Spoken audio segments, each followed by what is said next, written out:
Tout était sous nos yeux depuis presque 2 ans. Mais alors, plus récemment, au chapitre précédent, Eiichiro Oda nous avait tout dévoilé. Lorsque les pirates de Roger affrontent les Kuja, ils vont nécessairement, en tant que bons pirates, les piller. Et le butin en question, c'était déjà une femme, c'était Shakuyaku, et il disait que c'était un trésor. S'ils arrivaient à battre les Kuja, ils prennent leur trésor, Shakuyaku. D'où le fait qu'Eiichiro Oda avait bien insisté en disant « Livrez-la nous, livrez-nous le butin ». Et alors était introduit Shakuyaku en disant « Qui est-ce que vous pensez livrer ?»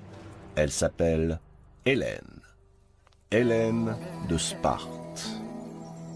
Elle est, de toutes les créatures mortelles que la Terre ait comptées, la plus belle. Toute cette histoire, elle vous fait peut-être penser à une autre, et c'est normal. Si certains d'entre vous sont encore sceptiques quant à cette histoire en se disant que mince, God Valley est ridiculisé, que ça va être une bataille toute goofy, ne vous inquiétez pas, l'Antiquité nous a déjà prouvé le contraire. Oui, Eiichiro Oda s'est forcément inspiré de la figure de Hélène de Troie pour l'histoire de Shakuyaku. Alors pour ceux qui savent pas, Hélène, c'est elle, la plus belle femme de l'Antiquité, décrite par Homère comme la plus divine de toutes les femmes. Alors, on va pas faire une leçon de mythologie ici, mais vous connaissez tous l'histoire, vous connaissez tous la guerre de Troie. Et ben, elle a commencé à cause d'Hélène, la plus belle femme du monde, promise au roi de Sparte et kidnappée par le prince de Troie. Pour la récupérer, Mélénas, son mari, va convoquer les plus puissants rois et guerriers de l'époque. Agamemnon, Achille, Ulysse ou encore Ajax, pour ne citer que. La suite, vous la connaissez également, la cité va tomber grâce au stratagème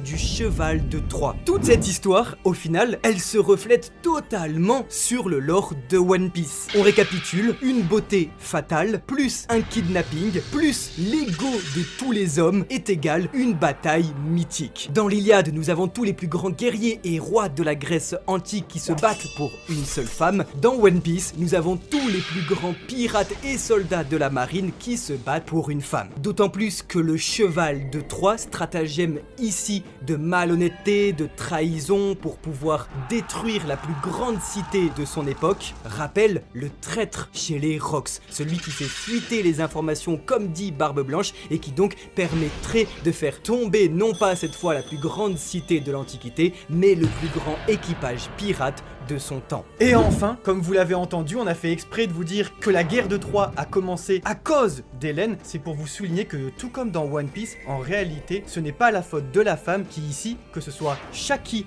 ou que ce soit Hélène, les plus belles créatures que la Terre n'a jamais vues, étaient simplement entourées d'hommes beaucoup trop crus.